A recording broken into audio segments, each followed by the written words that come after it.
সংবাদ মাধ্যম বন্ধুসকল, যোৱা 21 জানুৱাৰী তাৰিখে মোৰ লগত এটা ঘটনা সংঘটিত হৈছিল আৰু বাতৰি প্ৰচাৰ হৈছে। এই ঘটনাটোৰ সন্দৰ্ভত মই কিছু কথা ৰাইজক কোৱাৰ বাবে আজি এই সংবাদমেলখন আয়োজন কৰিছোঁ।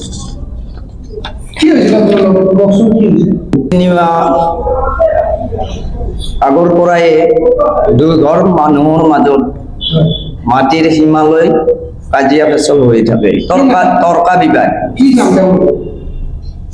ৰফিজন বিবি আৰু ফজলুল হক দুয়ো ঘৰৰ মাজত মানে সীমালৈ মানে তৰ্কা বিবাদ হৈ থাকে। যোৱা 3 আগষ্টৰ দিনাখন ফজলুল হক আৰু আব্দুল ৰেকিব দুজনৰ মাজত তৰ্কাতৰ্কি হৈ আছিল। মোক মাতি লৈ গৈছে, তৰ্কাতৰ্কি হৈ থকা অৱস্থাত মোক মাতি লৈ গৈছে। মই হৰপাৰা গাঁৱৰ গাঁও প্ৰধান মজনুৰ হক।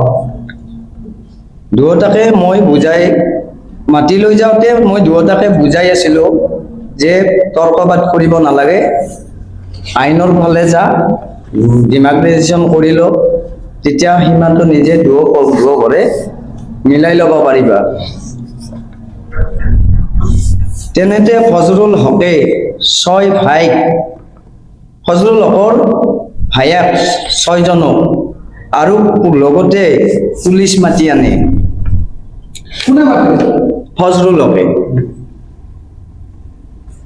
বিজয়নগৰ আৰক্ষী চকীৰ আইচি ছাৰে ফজলুল হকক পলসবাৰী ৰাইজৰ চক্ৰত গৈ ডিমাৰ্কেশ্যন কৰিবলৈ কৈ যায়।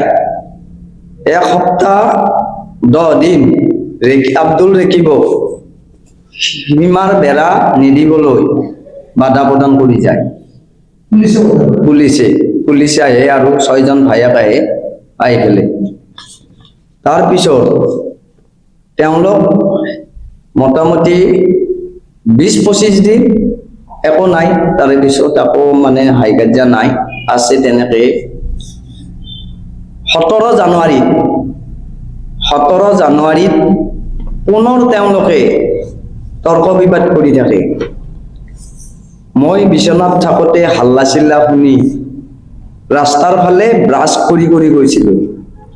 যাই দেখা পাওঁ ফজলুল হক আৰু তেওঁলোকৰ ভায়েক কেইজন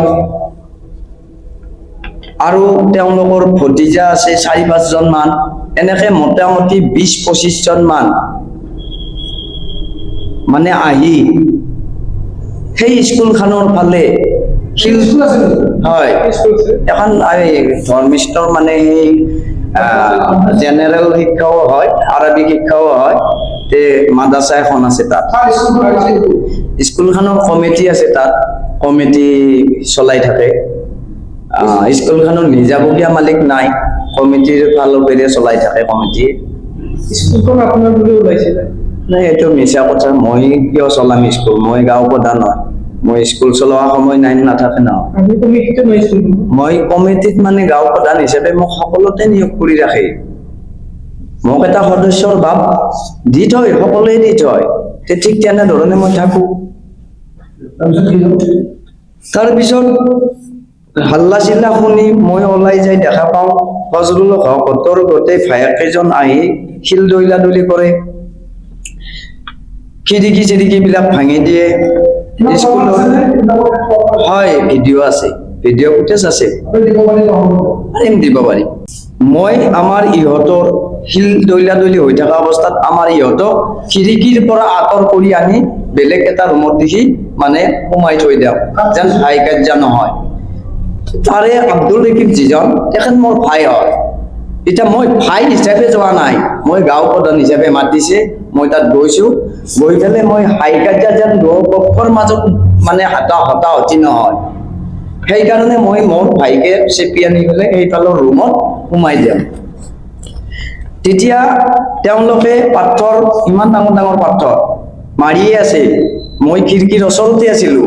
আৰু তেওঁলোকক কৈ আছো তোমালোকৰ কাম তোমালোকে কৰি যাবা, বাকী হাই কাজিয়া কৰিব নালাগে, বুজাবুজি কৰিলে হ'ল তেনেধৰণে মই তেওঁলোকক মানে ইশাৰাও কৈ আছো আৰু মুখেদিও কৈ আছো। আৰু মানে মোৰ ধৰ এই ভাই যিজন আছে তেওঁলোকক কেতিয়াবা ধৰ ধমকি দিওঁ, কেতিয়াবা হয়তো গালি পাৰিছো, মোৰ ভাইটোকহে পাৰিছো, কিন্তু মই তেওঁলোকৰ লগত কোনো সম্পৰ্ক হাই কাজিয়াৰ সম্পৰ্ক কৰা নাই। পৰিস্থিতি সাপেক্ষে এনেকুৱা হৈ গৈছে মানে দুয়োপক্ষকে মই বুজাব পৰা নাই। তাৰপিছত বিজয়নগৰ IC ছাৰক মই নিজে ফোন কৰো আৰু লগতে স্কুলখনৰ ছাত্ৰী আৰু শিক্ষয়িত্ৰী গৈ পেলাই থানাত উপস্থিত হয় আৰু থানাৰ পুলিচ গৈ মানে পৰিস্থিতি নিয়ন্ত্ৰণ কৰে। তাৰ পিছত যেতিয়া নিয়ন্ত্ৰণ হয়, বিজয়নগৰ IC ছাৰে তেতিয়া ফজৰুল হকক মানে কয় যে স্কুলৰ বেৰখিনি যে ভাঙিছা তাৰ কিবা অৰ্ডাৰ আছে নেকি? তেতিয়া তেওঁ কোনো উত্তৰ দিয়া নাই ফজৰুল হকে। নিদি ফজৰুল হকৰ যিবিলাক ভাই আছে, ফজৰুল হক আছে, গোটেই কেইজন গুচি যায়, তাৰ পৰা মানে চাইড লয়। আৰু তেতিয়া ফজৰুল হকৰ ভনীয়েক ৰুমা বেগমে ছাৰৰ লগত কথা পাতে, IC ছাৰৰ লগত, আৰু IC ছাৰে ৰুমা বেগমক তেতিয়া কয় যে এই যে বেৰখন ভাঙিছা এতিয়া সদ্যহতে তৰ্জা কিনি দিবি, এওঁলোকৰ যিহেতুকে ছোৱালী মানুহ পঢ়ি আছে, গতিকে তৰ্জাখিনি কিনি আনি পেলাই দি দিবি। তেতিয়া মোক IC ছাৰে কয় গাম্বুৰা এটা কাম কৰিবি, আপুনি মাজত থাকি পেলাই এই বেৰখন দি দিবি। আমাৰ বিজয়নগৰ IC ছাৰে। তাৰপিছত যেতিয়া মোক কয়, মই তেতিয়া ছাৰক কওঁ হ'ব দিয়ক ছাৰ, মই তেনেহ'লে তেওঁলোকক কৈ পেলাই মই তৰ্জাখিনি মই লগাই দিম দিয়ক, হাজিৰা মানুহ ভৰাই পেলাই। সেইখিনি পৰ্যায় গ'ল, সেইখিনি ছাৰে কৈ পেলাই গুচি আহিল। গুচি অহাৰ পিছত মই তেওঁলোককো ভালদৰে বুজাইছো, দিব দিয়ক বেৰখিনি তেওঁলোকে কিনি দিব, আৰু কিনি দিলে তোমালোকৰ ফালে তোমালোকে চলি থাকিলে হ'ল, তেওঁলোকৰ ফালে তেওঁলোকে চলিব। আৰু তেওঁ ডিমাগ্ৰেজেশ্যন ছাৰে কৈ গৈছে, ডিমাগ্ৰেজেশ্যন মানে হেৰি কৰিব, পলসবাৰী ৰাজচক্ৰ ডিমাগ্ৰেজেশ্যন এপ্লাই কৰিব, ডিমাগ্ৰেজেশ্যন এপ্লাই কৰি পেলাই যোনে পায় তেওঁ লৈ যাব। তোমালোকে পা যদি তোমালোকে পাবি, আৰু তেওঁলোকে পাই যদি তেওঁলোকে পাব। স্কুলখনৰ যে মাটিটো, হয়, সেইটো মাটিটো কাৰ?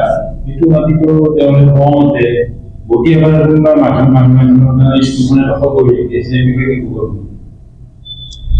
স্কুলখনৰ মাটিটো কাৰ বুলি ক'লে এতিয়া চাওক, কাগজ পাতি চাৱাটো আমাৰ SDC বাইদেউৰ কাম, মোৰ কাম নহয়। এনে যদি আমি সকলোৱে চাওঁ, মোবাইলে পত্ৰই চাওঁ, কিন্তু মই দেখিব পাইছো তাত 3জন মানুহৰ নাম আছে, যেনে ৰফিজন বিবি আছে, সুভাষ দাস আছে, সুভাষ দাস মৰিছে, সুভাষ দাসৰ ঠাইত ভূমিকা দাস আহিছে, আৰু ভৱেন ঠাকুৰীয়া আহিছে। ভৱেন ঠাকুৰীয়া এই 3জনৰ নামত মই মাটিটো পাইছো। তেওঁলোকৰ লগত আপোনালোকৰ কমিটি কিবা বুজাবুজি আছে নেকি এই স্কুলখনত? কমিটি জানিব, কাৰণ মেম্বাৰ হিচাপে মানে এতিয়া মই সদস্যভুক্তত আছো, মই সদস্য হিচাপে মই আৰু ইমানখিনি গঢ় লৈ থকা নাই তাত। কিমান দিনৰ পৰা আছে স্কুলখন? মোটামুটি আজি 6-7 বছৰ হৈ গ'ল।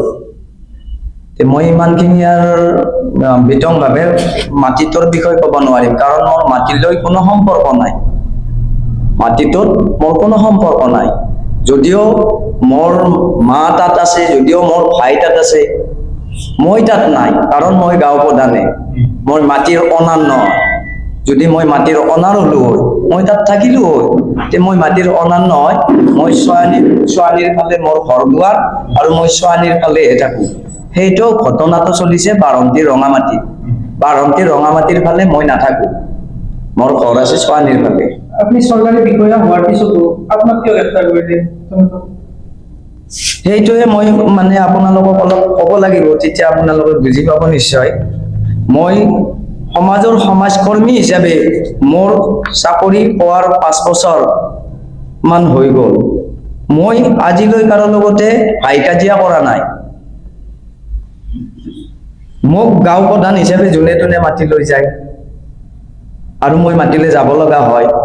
গৈ পেলাই কাৰোবাই যদি কাজিয়া লাগি আছে তেওঁলোকৰ কাজিয়াৰ মাজত সোমাব লগা হয়। আৰু কাজিয়াৰ মাজত সোমালে কোনোবাই যদি মোক তাত ফচাই দিয়ে এইটোতো আৰু মোৰ দোষ নহয়।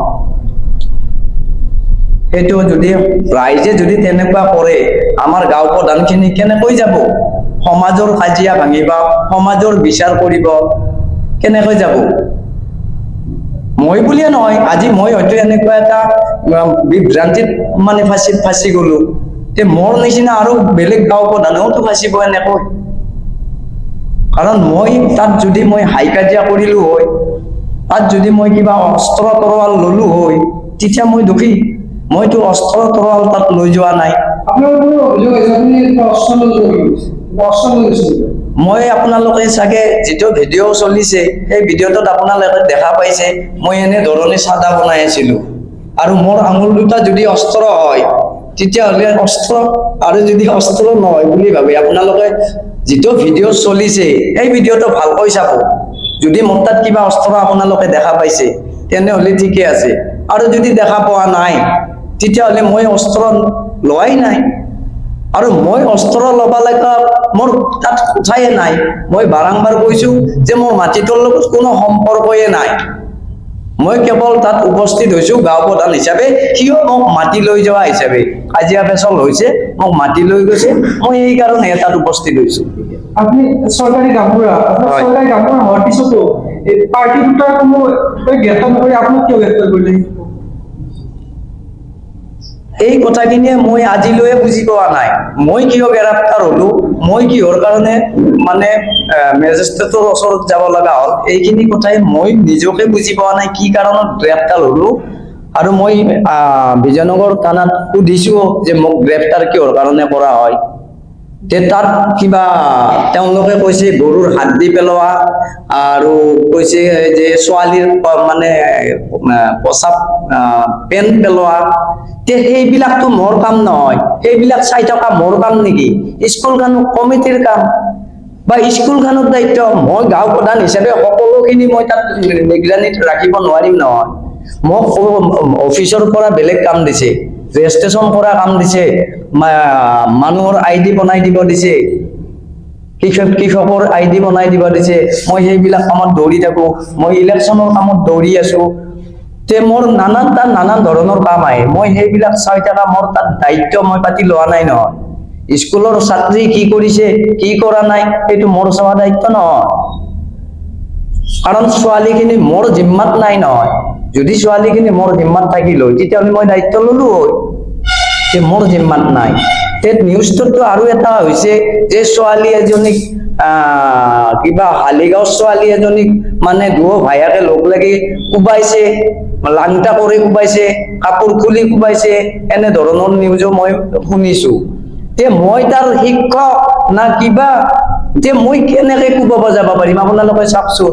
আৰু যিখন স্কুল ধৰ্মিষ্ঠয়ে হয়, ধৰ্মিষ্ঠ জেনেৰেলৰ শিক্ষা হয় দিচোন তাতে, সেইখন স্কুলত য'ত মতা মানুহ প্ৰৱেশ নাই তাত তেনেধৰণে কোবা বুলি কলি কেনেকে মানি ল'ব? আপোনালোকে তদন্ত কৰি চালে নিশ্চয় তাত দেখা পাব, গম পাব যে মতা মানুহ সোমাব পাৰি না নোৱাৰি। কিন্তু তাত লিখিছে কোনটো যে গাঁও প্ৰধান আৰু ভায়াকে দুয়ো লগ লাগি ছোৱালীজনক মানে কোবে, ৰাতি 12টা বজাত ছোৱালীজন যায়। মই কোবাব লগা মই কিহৰ কি? মোৰ জায়গাত মই গাঁও প্ৰধান হিচাপে মোৰ জায়গাত আছো, আৰু শিক্ষকৰ কাম শিক্ষকে কৰিব, কমিটিৰ কাম কমিটি কৰিব। মোৰ ক'বলগীয়া তাতে কি আছে কওকচোন আপোনালোকে? কিবা থাকিব জানো মোৰ ক'বলগীয়া? বা মই ছোৱালীটোৰ কিবা শত্ৰু নেকি, বা মোৰ ছোৱালীটো ভৰ শত্ৰু নেকি? মই যাই পেলাই তাইৰ স্কুলখনত মানে গৈ পেলাই তাক পিটিম? এইবিলাক মিছা উপজাস দিছে, এইবিলাকত মোক ফচাইছে। এইবিলাক আজিৰ নহয়, তেওঁলোকে ষড়যন্ত্ৰ আগৰ পৰা কৰি ষড়যন্ত্ৰ কোনে কৰিছে মানে এই যে বগা মানে ফজৰুল হক যে, তেওঁ মাটিৰ দালাল হয়। তেওঁ এবাৰ মাটিৰ দালালত তেওঁ জেল খাটি অহা মানুহ, তেওঁ এইবিলাক কৰি ফুৰে। মোৰতো আৰু সেইবিলাক চাই থকাৰ সময় নাই। কাৰণ আমাৰ জানে আপোনালোকে গাঁও প্ৰধানখিনিক খুবেই তাৰ মানে কি দিছে, দায়িত্ব দিছে, তে আমি দায়িত্ব পালন নকৰিলে আমাৰ কোন মুহূৰ্তত চাকৰি কি হয় হিচাপ নাই। আপোনালোকৰ ক্ষেত্ৰত কিবা শত্ৰুতা আছিলে নেকি? শত্ৰুতা মানে সেই মাটিখিনিৰে শত্ৰুতা। এতিয়া চাওক, মইতো আপোনালোকক কৈয়ে দিছো যে ৰফি জনবাবী মোৰ মা হয়, তেওঁ সেই সম্পৰ্কত ফচাবৰ কাৰণে মোক ধুনীয়া হৈছে, সেইকাৰণে ফচাই দিছে যে গাঁওবুঢ়া তোক ফচালি কিজানি গোটাই মান তেওঁ হেৰিয়ে পাই যায়। কিন্তু মোৰ তেনেকুৱা নহয়, মোৰ মা যদিও তাত ইনভলভ হৈছে, সেই মাটিখিনি সেই স্কুলখনক দান দিয়াৰ পিছত মালিকী স্বত্ব নাথাকে তাতে আৰু। স্কুলখনক মাটিখিনি দান দিছিলে নেকি? স্কুলখনত তাৰমানে মাটিখিনি দান দিছে, মুখা আকাৰে হৈ আছে বৰ্তমান। এই নামখিনি কৰিব পৰা নাই যে, নামখিনি কৰি দিব, নামখিনি এওঁ কৰিব পাৰিলে তেতিয়া নামখিনি তেওঁলোকে কৰি দিব, কথা সেনেকুৱা তেওঁলোকৰ মাজত হৈ আছে। স্কুলখন পতাৰ আগত NOC লোৱা হৈছিল মানে? সেইটো কমিটি জানিব, মই বিশেষকৈ মানে সেই স্কুলখনৰ বিষয়ে বেছি বিশেষ ক'ব নোৱাৰিম। মোক ধৰ এনে যদি কেতিয়াবা মিটিং চিটিং থাকে মাতিছে, মই গৈছো বা দুই এষাৰ কথা কৈছো, সেইখিনি কৈয়ে মোৰ মানে সমাপ্ত কৰি গুচি আহিছো। মাটিৰ পৰা কিন্তু ভূমিকা থাকে হেনো, আপোনাৰ ভাতৃ অবৈধভাৱে দখল কৰা বুলি অভিযোগ কৰিছে মাটিখিনি, কি ক'ব এতিয়া? আজিৰ জামানাত আপুনি নিজকে চিন্তা চৰ্চা কৰি চাওকচোন, কাৰোবাৰ মাটি কাৰোবাই জানো এনে দখল কৰি থাকিব পাৰিব? নোৱাৰে, এইটো অসম্ভৱ কথা। কাৰণ তেওঁলোকে হয়তো কিবা চুক্তিবদ্ধ আছে, নাইতোবা তেওঁলোকে কিবা পইচা পাতি লৈ গৈছে, নহলে এটুকুৰা মাটি পৰি থকা মাটি আপুনি নিজে দখল কৰিব পাৰিব জানো? তেখেতে লিখিত অভিযোগ দাখিল কৰা বুলি সমাজে জনাইছে, কি ক'ব এতিয়া? লিখিত অভিযোগটো দুয়োফালৰ পৰাই হৈছে মই জানাত, কাৰণ এওঁলোকৰ কমিটিখনেও থানাত কমপ্লেইন এজাহাৰ কৰিছে, আৰু মালিকৰ ফালৰ পৰাও হৈছে, আৰু ফজলুল হকৰ ফালৰ পৰাও হৈছে, আৰু ভূমিকা দাসৰ ফালৰ পৰাও হৈছে। মই যিখিনি জানিছো মই সেইখিনিহে ক'ব পাৰিম, তাক বাহিৰে মই ভিতৰচৰত সোমোৱা নাই। ভিতৰচৰত কি আছে সেইটো নিশ্চয় চাব গ'লে সকলোৱে বুজি পাব। মই তাত বেছি সোমাব নোৱাৰো নহয়, কাৰণ মই আপোনালোকক কৈয়ে দিছো, মই যিমানখিনি ডিউটি আমি কৰিব লগা হয়, পঞ্চায়তত কৰিব লগা হয়, বিএলও আমি অফিচাৰ বিএলও ৰেংকত আমি কৰিব লগা হয় ইলেকশ্যন বোৰ্ডত, গতিকে আমাৰ দায়িত্ব খুবেই বেছি। যে ইমান বিশেষ আৰু তাৰমানে মই তাৰ বিষয়ে বেছি হয়, মোক লগে লগে ৰিলিজ কৰি দিছে। মানে 21 জানুৱাৰী তাৰিখে তেওঁলোকৰ শিলদলীয়া পাথৰদলীয়া দলি ফৰ্মটো 21 জানুৱাৰী তাৰিখে হৈছে, হয়। আৰু 21 জানুৱাৰী তাৰিখে মোক তাত মাতি লৈ যায় থানাত, নীৰেণ দাস ছাৰে মোক থানাত ফোন কৰি মাতি লৈ যায় যে গাঁওবুঢ়া এটা ষ্টেটমেণ্ট দিব লাগে, আপুনি সাক্ষী হিচাপে আপুনি আহকচোন থানালৈ। তেতিয়া মই থানালৈ গুচি যাওঁ। থানালৈ যেতিয়া মই গুচি যাওঁ, এই থানাত যাওঁতে মোক ষ্টেটমেণ্ট নীৰেণ ছাৰ নহয়, দাস ছাৰ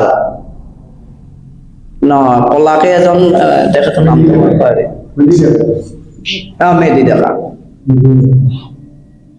মই নামটো পাহৰিছো দিয়ক, ওচৰতে বহে।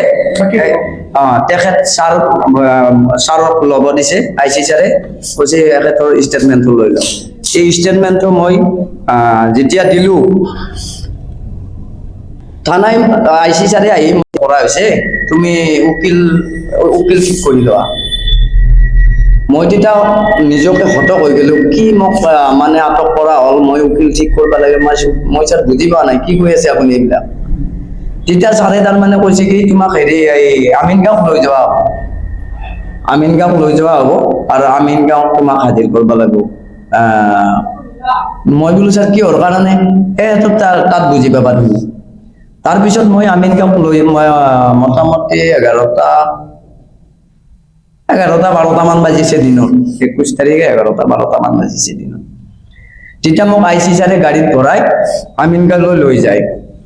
আমিনগাঁৱত যেতিয়া মই গৈ পাওঁ, মেজিষ্ট্ৰেট বাইদেউৰ ওচৰত মোক খাৰা কৰি দিয়ে। মেজিষ্ট্ৰেট বাইদেউ মোক দেখা পাই পেলাই মানে সোধ-পোছ কৰে যে কোন হয় আও। তেতিয়া মই বাইদেউক নমস্কাৰ জনাই পেলাই মই কওঁ, বাইদেউ মই সৰপাৰা গাঁৱৰ গাঁও প্ৰধান হয়, আৰু মোক ইয়াত কিহৰ কাৰণে অনা হ'ল মই নিজে এতিয়াও গম পোৱা নাই, কি কাৰণত মই ইয়াত আপোনাৰ ওচৰত মানে খাৰা হ'ল মই এতিয়াও গম পোৱা নাই, কিয় মোক ছাৰে ইয়ালৈ লৈ আহিছে। তেতিয়া তাৰমানে কৈছে তোমাৰ ওপৰত কেছ আছে। বাইদেউ মই কেছৰ বিষয়টোত কেনেকে জানিম? কাজিয়া পেচাল, গাঁৱৰ মানুহে যদি কাজিয়া পেচাল কৰোঁতে মই সোমাওঁতে মোৰ ওপৰত কেছ হয়, তে মই আৰু ভৱিষ্যতে বা মই নহয় মোৰ দৰে অন্য গামবুঢ়াইও কাজিয়া পেচাল হ'লে জানো বেলেগৰ মাজত সোমাব পাৰিব? আৰু এইবিলাক যিবিলাক দিছে এই অভিযোগবিলাক বাইদেউ মইতো এটা অভিযোগতো ইয়াত সংলগ্ন নহয়। এইবিলাক কাৰ্যকলাপত মই বাইদেউ নাই, আৰু মই তেনেকুৱা গাঁও প্ৰধানো নহয়। মোৰ ওপৰত এইবিলাক যিবিলাক দিছে ছাৰে, কি হিচাপে দিছে, কিয় দিছে, কি কাৰণ, কি কথা, কি বাৰ্তা, মই নিজে গম নাপাওঁ। আৰু ছাৰ আছে, আপুনি ছাৰক সুধি লওক বাইদেউ। তেতিয়া IC ছাৰকো সুধিছে কিবা বাইদেউ, সোধাৰ পিছত বাইদেৱে মানে গোটেই কথাখিনি স্পষ্টকৰণ বুজি